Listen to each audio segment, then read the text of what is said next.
বাঁচার উপায় নাই। আছে আছে আছে নাই। নামাজ ছাড়া বাঁচার কোনো উপায়, দুনিয়াতে শান্তি পাওয়া যাবে না, পরকালেও শান্তি পাওয়া যাবে। আমার ভাইয়েরা, ভাই, আমরা নামাজ পড়ি, আমাদের মনটা দোকানে, চাকরিতে, বউয়ের কাছে। আমি যারে ভালোবাসি, যেই সুন্দরী মেয়েরে, তার কাছে, ঠিক না বেঠিক? ভাই ঠিক না বেঠিক? আমি কার বাসায় খেয়েছি, কোথায় হাঁটছি, কোথায় ঘোরাফেরা করেছি, নামাজে দাঁড়াইলে আমাদের মনটা তাই ভেসে আসে, ঠিক না বেঠিক? আবু রায়হানা একজন সাহাবী, ও দিনের দাওয়াতে গিয়েছিলেন, অনেকদিন পর বাড়িতে ফিরে এসেছেন। আমার ভাইয়েরা আমার, আবু রায়হানা রাদিয়াল্লাহু আনহু বলেন, আমি দিনের দাওয়াতে গেছি, দিনের অনেক দিন দাওয়াতের কাজে ছিলাম। আমি যখন বাড়িতে ফিরলাম, আমার বিবি সুন্দরভাবে গোসল করে আমার কাছে আসে আমাকে সালাম দিচ্ছে, আসসালামু আলাইকুম। আল্লাহু আকবার বলবেন না? ও স্বামী, অনেকদিন পর, আল্লাহ আল্লাহ আল্লাহু আকবার, বাসায় আসছেন, আজকে একটু আনন্দ করব। কি করব? আজকে একটু আনন্দ করব। অনেকদিন পর আসছেন। আমি তো যুবতী, ও আবু রায়হানা, তুমি জানো, কদিন পরে আসছো। আমি গোসল করেছি, সুন্দর কাপড় চোপড় পরিধান করেছি। ও আবু রায়হানা, তুমি কি রেডি? আবু রায়হানা বলেন, একটু দাঁড়াও, you wait for me for 1 time, 2 time, 2 hour, 1 ঘন্টা, 2 ঘন্টা, 3 ঘন্টা, একটু অপেক্ষা করো। I am coming near you, তোমার নিকট আসতেছি। কাজটা কি? আমি 2 রাকাত নফল নামাজ পড়বো। কি পড়বো? নফল নামাজ পড়বো। হাদিস শরীফের মধ্যে আছে, আবু রায়হানা নামাজের মধ্যে দাঁড়িয়ে গেলেন। আল্লাহ আল্লাহু আকবার।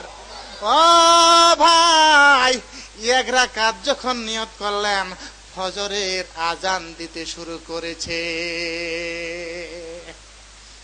যখন নামাজ শুরু করেছে, তার নামাজ শেষ হয় না, ফজরের আজান হয়ে যাচ্ছে, তখন পর্যন্ত তার 1 রাকাত। আল্লাহু আকবার। স্ত্রী বিছানায় বসে থেকে বক বক বক বক করতেছে, কিরে, এতদিন পর তুমি বাড়িতে আসছো, তোমার আমার সামনে তুমি 1 রাকাত নামাজে তুমি ফজর করে দিলে। কয় রাকাত? 1 রাকাত। আমাদের কয় রাকাতে? জোরে বলেন, কয় রাকাত? দাঁড়ানো শেষ, নামাজ হওয়াও শেষ। আমাদের চিন্তা পরিকল্পনা সব ব্যতিক্রম, ঠিক না বেঠিক? এইবার আবু রায়হানা তাড়াতাড়ি করে 2 রাকাত নামাজ পড়লে, একটু পরে আজান দিয়ে দিলেন, ফজরের আজান দিয়ে দিলেন। সালাম ফিরালেন, বিবির কাছে এসে বললেন, বিবি, নাস্তা আসলে, কিছু নাস্তা থাকলে দাও। বিবি বলছো, ও পাগলা, তুমি কোন পাগলামি শুরু করছো? আমার কাছে তুমি খারাপ আচরণ করতেছো, আমার কাছে তো তুমি অন্যায় আচরণ করতেছো। 1 রাকাতে যদি ফজর পর্যন্ত চলে যায়, আল্লাহু আকবার বলেন। 1 রাতে যদি ফজর পর্যন্ত চলে যায়, ও আবু রায়হানা, তুমি কি জানো না, আমি একজন যুবতী মহিলা, তুমি অনেকদিন আগে দিনের দাওয়াতে গেছো, বাড়িতে চলে আসছো, আমার হক তো তুমি আদায় করো নাই। 1 রাকাতে যদি ফজর পর্যন্ত চলে যায়, ও আবু রায়হানা, আল্লাহর কাছে কি জবাব দিবা?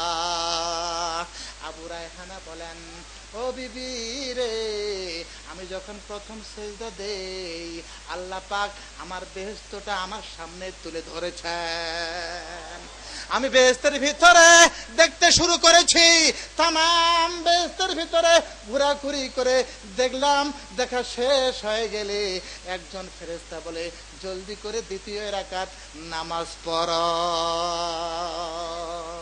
আমি 2 রাকাত নামাজ পড়লে, এই মুহূর্তে মুয়াজ্জিন সাহেব আজান দিয়ে দিলে, আমি ডানে বামে সালাম ফিরালাম, নামাজ শেষ করলাম। বিবি রে, তুমি বুঝো নাই, আমি ইচ্ছাকৃত ভাবে কোনো কাজ করি নাই, আল্লাহ পাক স্বয়ং আমাকে জান্নাত দেখাইছে। কথা বুঝতে পারছেন? আমাদের নামাজ লোক দেখানো, ঠিক না বেঠিক? ও কি বলছেন, উজুহু ইয়াউমাইযিন খাশিয়া, সেই দিন কিছু কিছু মানুষের চেহারা মলিন হয়ে যাবে, যারা নামাজ পড়ে নাই, উজু করে নাই, তারা সেদিন মলিন হয়ে যাবে, বিমর্ষ হয়ে যাবে। আমার ভাইরা, নামাজের মাধ্যমে রিজিকের ফয়সালা আসে, বলছিলাম নাকি না? জোরে বলেন, বলছি কিনা? নামাজ যারা পড়বে আল্লাহ পাক নিজে তার রিজিকের ব্যবস্থা করে দিবে। সুবহানাল্লাহ পড়েন। এই আয়াতের মধ্যে তাফসিরে আবু বকর জাসসাস রাহমাতুল্লাহ আলাইহি সপ্তম খণ্ডের মধ্যে লিখে দিয়েছে, সেই দিন মানুষের চেহারা কেন মলিন হয়ে যাবে, কয়টা কারণ, তিনটা কারণের কথা সেই জায়গায় উল্লেখ করেছেন। আমার ভাইয়েরা, নামাজের মাধ্যমে রিজিকের ফয়সালা হয়। জোরে বলেন, কিসের মাধ্যমে রিজিকের ফয়সালা হয়? আমার ছেলে চাকরি করে ঢাকাতে, কুয়েতে, আমেরিকায়, দুবাই, কিন্তু নামাজ পড়ে না। যত চাকরি করুক রিজেক আসবে না। আসবে? আসবে না। আমার ভাইয়েরা আমার, এই আয়াতের ব্যাখ্যাকারে তাফসিরে ইবনে কবির লিখে দিয়েছে একটা ঘটনা, অনেক বড় লোমহর্ষক ঘটনা, বলবো?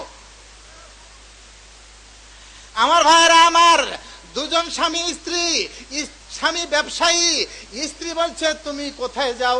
আমি ব্যবসা করতে যাব। স্বামী বলছে কেন? স্ত্রী বলছে কেন তুমি ব্যবসা করতে যাবা? তুমি বাড়িতে কোনো কাজকর্ম করে খাও। এবার স্বামী বলে, শোনো বিবি,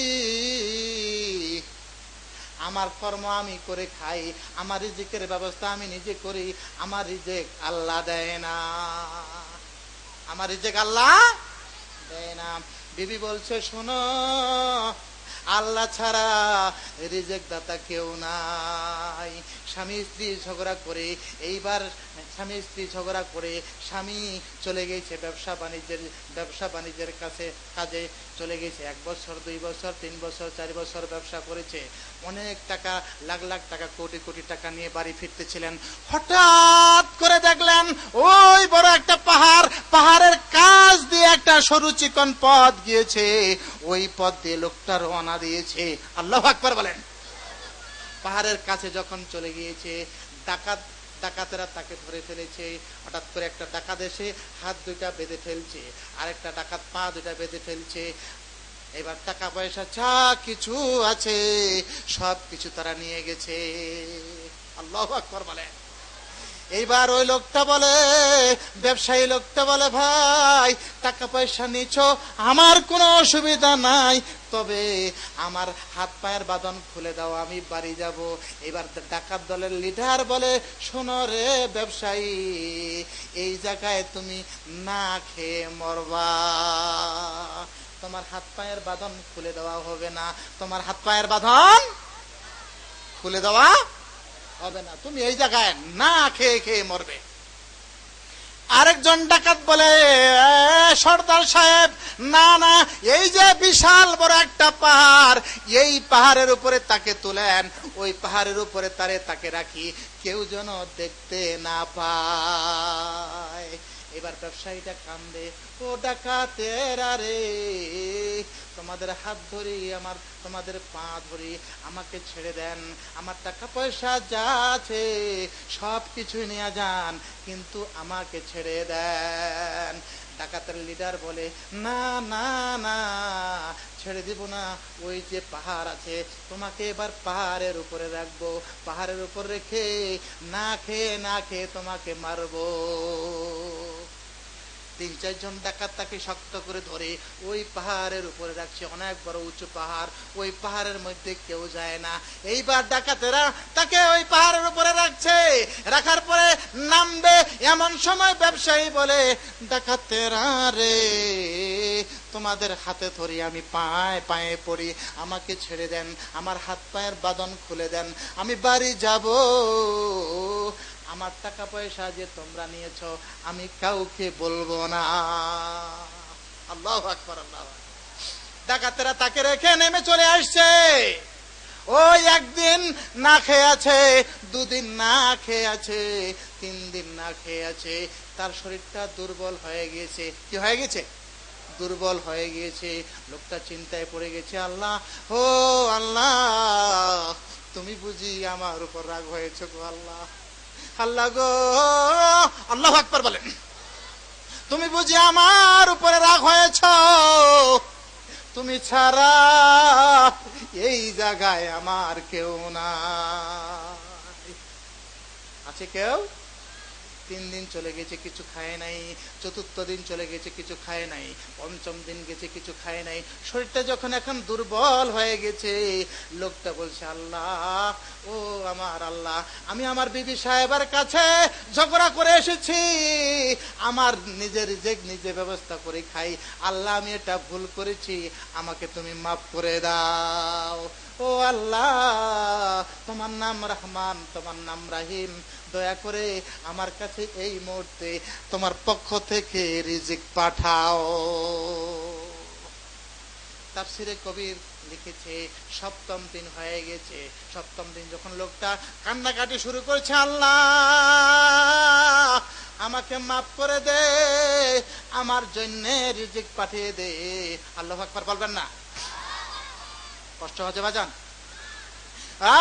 আমার ভাই, ভাইরা রে, লোকটা কাঁদতেছে, চোখের পানি যখন নাকের ডগার উপরে চলে এসেছে, আল্লাহ পাক একটা কাককে ডাকছেন, ও কাক, আসো, দ্রুত গতিতে আসো।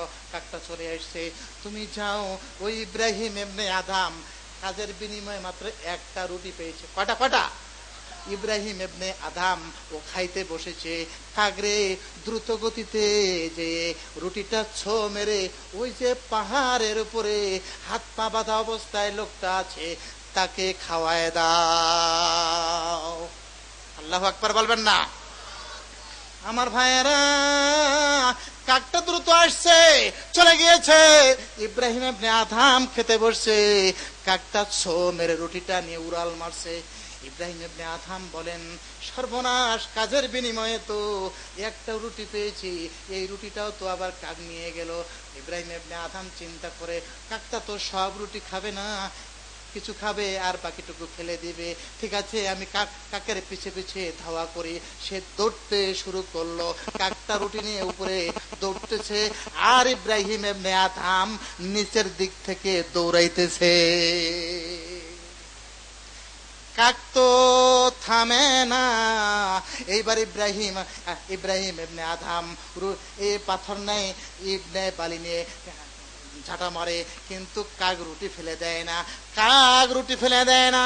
ইব্রাহিম ইবনে আদম দৌড়ায়, কিন্তু ক্লান্ত হয়ে গেছে, দৌড়াইতে পারে না, খানা খায় নাই। ইব্রাহিম আদম দেখে আছেন, ওই যে কাকটা, বিরাট বড় একটা পাহাড় দেখা যায়, কাকটা রুটি নিয়ে ওই পাহাড়ের মধ্যে নেমে পড়েছে।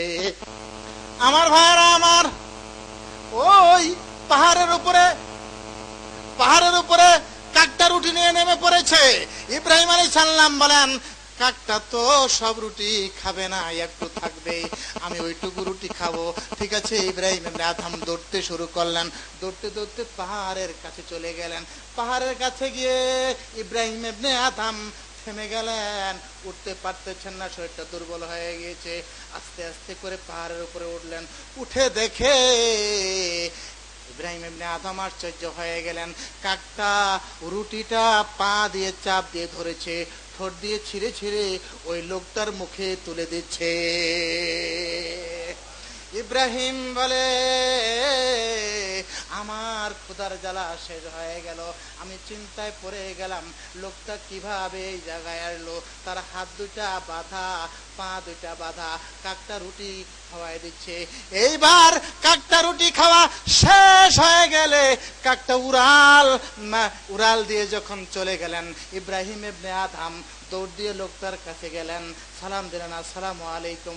লোকটা সালামের জবাব দিচ্ছেন, ওয়া আলাইকুম আসসালাম। আল্লাহু আকবার বলেন। ও ভাই, আপনি কিভাবে এই জায়গায় আসলেন?